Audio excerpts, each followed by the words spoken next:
Hello, আসসালামু আলাইকুম। Tap শপের নতুন কাজটা,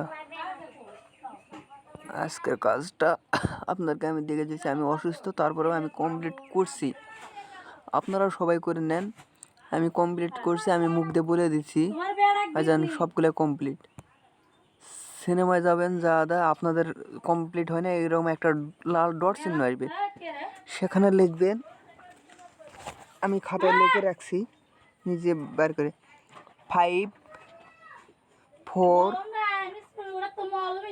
8 7 1 9। আবারও বলছি, 5 4 8 7 1 9। এটা কোড বসে সাবমিট করবেন। 100-র ভিতরে 100% কমপ্লিট হবে। আমি নিজেও করছি, আপনাদেরকে করার জন্য দিলাম।